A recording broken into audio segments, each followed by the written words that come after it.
I can't help but think if you handed an iPhone to Bill Reiser and loaded up this game, he'd stare at it for about 7 minutes without saying a word. He'd glance at the back too quickly to actually have seen anything, and he'd finally look at you and say, "Alright, where do I plug in the controller?" And upon informing him that you don't use a controller and that you in fact play this game with pretend buttons on a glass touchscreen, I think you'd get halfway through that explanation before Mr. Reiser would just stop listening, put out his cigarette in the microphone port, and shove the phone straight through your ear canal. Then he'd yell at you, "You can't kick ass on a touchscreen!"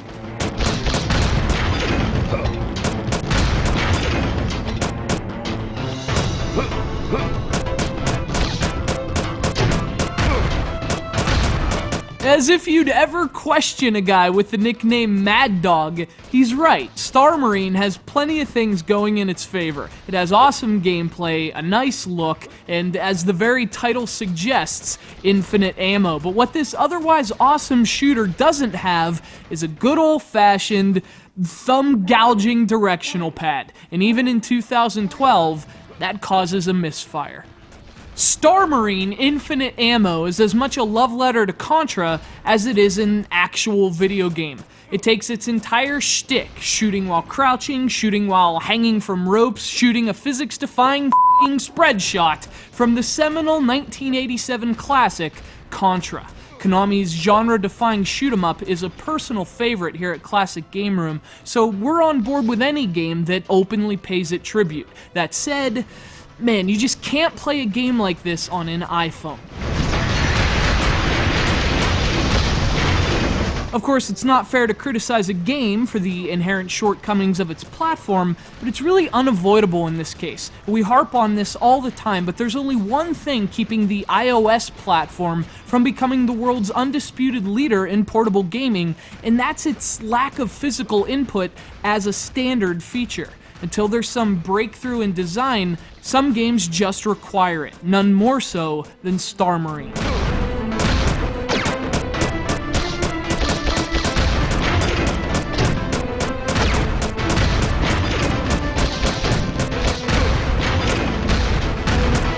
Star Marine comes from Glitchsoft, a company with a clear passion for Contra. This game is a labor of that love, a very iOS-appropriate recreation of a classic. The sprites look like Contra, the gameplay is like a carbon copy of the fearless and manly exploits of Scorpion and Mad Dog. In terms of its core design, it wouldn't be closer to Contra even with a Konami code.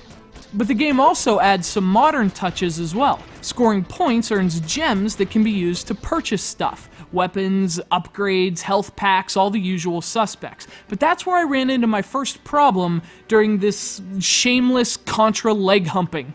It takes quite a few points to unlock a single gem, and frankly they're worthless unless your stash goes into the double digits. That means it takes a while to earn the requisite gems for better weapons, which means you're stuck with a stock gun. It's problematic because playing this with a touchscreen is so damn sticky and unresponsive, you'll be desperate for the better weapons, but you just won't be able to afford them. Unless, of course, you put up some real money. You see, the game only costs $2, but you can buy gems via in-app purchase for several dollars a pop. And given how desperate you'll be to unlock better weapons to compensate for the touch controls, you might consider it. Then you'll just go play Contra instead.